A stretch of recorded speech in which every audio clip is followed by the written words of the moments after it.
Assalamualaikum warahmatullahi wabarakatuh. Hamdan wa syukurillah amma ba'du. Perkenalkan, nama saya Riki Rudiat, NIRM 0411170925, mahasiswa tingkat 4A, Program Studi Penyuluhan Pertanian Berkelanjutan, Politeknik Pembangunan Pertanian Bogor. Dalam kesempatan ini, saya akan mempresentasikan hasil praktikum saya dalam mata kuliah pengembangan sumber daya lahan pertanian berkelanjutan, di mana tempat pelaksanaannya yaitu di Kecamatan Rancakalong, Kabupaten Sumedang. Dalam pemaparan hasil praktikum ini, terlebih dahulu saya akan memberi penjelasan mengenai keadaan umum wilayah Kecamatan Rancakalong. Daerah Rancakalong ini didominasi dengan lereng dengan ketinggian rata-rata 825 meter di atas permukaan laut dengan curah hujan rata-rata per tahun 1951 mm. Kemudian penggunaan lahan sawah 25% dari keseluruhan luas lahan, kemudian tegalan 34% serta hutan rakyat 8%. Data ini saya ambil dari data BPS tahun 2019. Kegiatan praktikum dalam mata kuliah ini terbagi menjadi 3 bagian. Yang pertama yaitu evaluasi sumber daya lahan. Yang kedua penentuan status daya dukung lahan. Dan yang ketiga adalah pencegahan dan degradasi lahan. Dalam praktikum evaluasi sumber daya lahan, saya mengambil lahan yang terdapat di blok Bucrit, tepatnya di Desa Sukamaju, Kecamatan Rancakalong, Kabupaten Sumedang. Dalam hasil evaluasi ini, saya membagi menjadi 3 indikator sesuai dengan arahan dalam penjelasan prosedur praktikum ini. Yang pertama itu mengenai R atau kondisi perakaran, di mana yang diukur itu adalah tekstur tanah permukaannya. Kemudian yang kedua itu kedalaman perakaran, dan yang ketiga adalah wilayah atau lereng. Kesesuaian lahan yang saya ambil merupakan kesesuaian lahan tanah irigasi atau sawah irigasi, di mana dalam pedoman umum penjelasannya itu di mana terbagi menjadi 4 kategori untuk penilaian kelas lahan. Yang pertama itu S1 sangat sesuai, S2 cukup sesuai, S3 sesuai marginal, N tidak sesuai.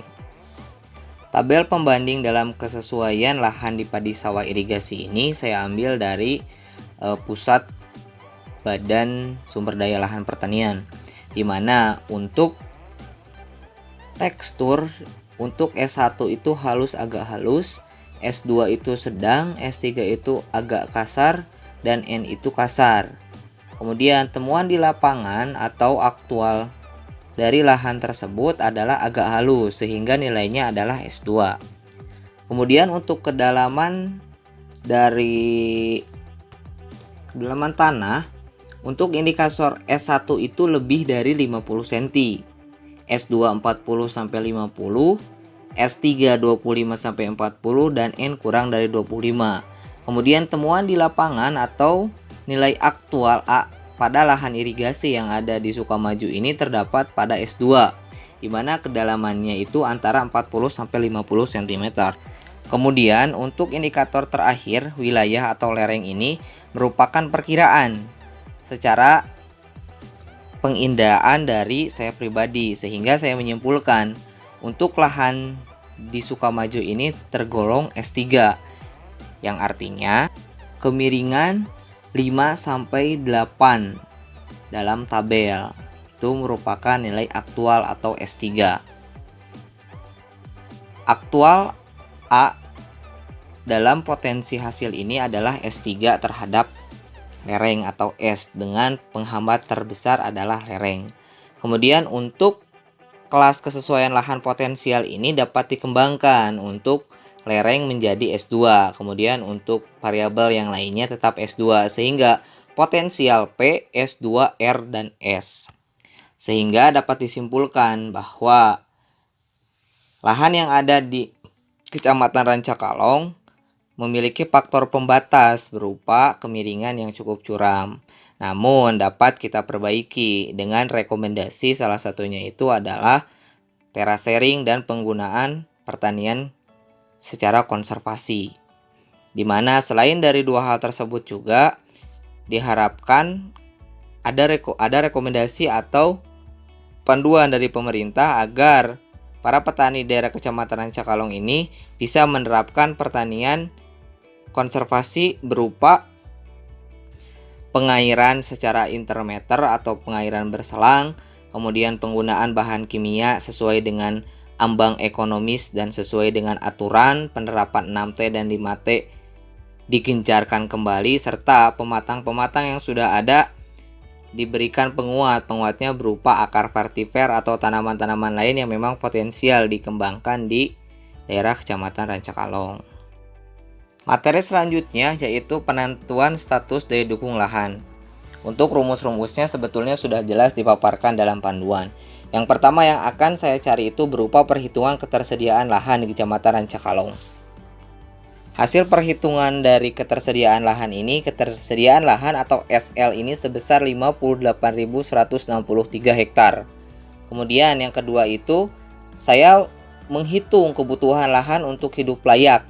Pada dasarnya dalam penjelasan rumus itu untuk produktivitas beras lokal itu bisa dihitung secara skala nasional 24.000 kg atau bisa hasil dari rekomendasi atau observasi wawancara temuan di lapangan.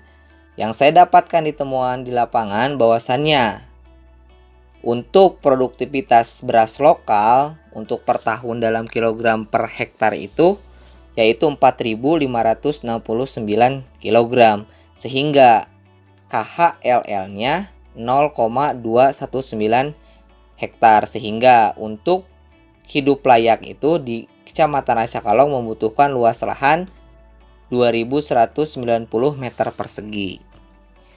Tahapan selanjutnya yaitu menghitung kebutuhan lahan sebagai berikut, yaitu yang telah digunakan berupa DL. DL yang didapat yaitu 9.829 hektar. Pastinya muncul pertanyaan untuk apa angka-angka itu. Nah, angka-angka itu merupakan status dari daya dukung lahan. Sehingga hasil dari daya dukung lahan di Kecamatan Rancakalong setelah perhitungan di mana SL 58.163 hektar ini lebih besar dibandingkan DL yang hanya 9.829 hektar. Sehingga dapat dinyatakan bahwa keadaan ekosistem di Kecamatan Rancakalong memiliki supply side atau penyedia jasa lingkungan hidup yang dayanya lebih tinggi dibandingkan kebutuhan jasa lingkungan hidup atau demand side. Telah sampailah saya pada praktikum yang terakhir berupa pencemaran dan degradasi lahan. Dibagi menjadi dua tahapan. Yang pertama itu observasi terhadap apakah ada pencemaran dan degradasi lahan di Kecamatan Rancakalong, dan yang kedua itu adalah mengulas video. Temuan dari hasil observasi bahwasanya pencemaran yang terjadi di lahan pertanian di Kecamatan Rancakalong didominasi oleh penggunaan bahan kimia yang berlebihan berupa pestisida dan pupuk anorganik. Indikasi ini terlihat dari hasil wawancara beserta petani dan POPT serta penyuluhnya, bahwasanya beberapa petani dan kebanyakan petani pada dasarnya menggunakan pestisida itu tidak sesuai dengan anjuran 6T dan pemupukan anorganik atau bahan kimia ini tidak menerapkan 5T. Hasil observasi untuk degradasi lahan yang terjadi berupa longsor di lahan persawahan. Tadi juga ada sambung atau berkaitan dengan evaluasi sumber daya lahan bahwa Kecamatan Rancakalong yang didominasi dengan perbukitan dan kemiringannya 5-8 tadi memang merupakan hambatan yang nyata, sehingga degradasi lahan merupakan tantangan yang harus dihadapi bersama di Kecamatan Rancakalong ini. Adapun ulasan video yang pertama itu mengenai pengelolaan sampah yang bernilai guna menggunakan mesin Musayama. Ini akan efektif bila mana masyarakat dapat memilah sampah sesuai dengan peruntukan sampah itu sebelum dibuang ke TPST, sehingga akan memudahkan dalam pengolahan. Pengolahan yang didapat di TPST ini berupa pengolahan sampah menjadi karbon, abu, asap cair, gas, dan lain-lain secara pirolisis. Video kedua dengan judul Baru Reklamasi Jakarta ini menceritakan reklamasi Teluk Jakarta. Cukup panjang tentunya ini video. Dampak yang ditimbulkan yaitu terhadap nelayan menyebabkan hasil tangkapan ikan berkurang, tidak memiliki keuntungan, dan menurut para ahli serta kajian bahwa reklamasi akan memperparah ekologi di Teluk Jakarta. Namun dari sudut pandang pemerintah, reklamasi ini bertujuan untuk membuang sedimen tanah dari sungai dan waduk yang dinormalisasi di Jakarta agar bernilai guna. Nilai guna di sini berupa sedimentasi tidak mencemari lingkungan serta bertambahnya luas wilayah sehingga membuka lapangan kerja yang baru bagi masyarakat. Pun dalam pandangan saya, tepat reklamasi ini jika peraturannya memang diperjelas kembali gitu. Kita seharusnya tidak menyalahkan pemerintah atau membenarkan LSM tentunya. Sedangkan video ketiga ini menceritakan rehabilitasi lahan kritis dan das rawan bencana atau hutan dalam dengan menggunakan konsep pemberdayaan masyarakat sekitar.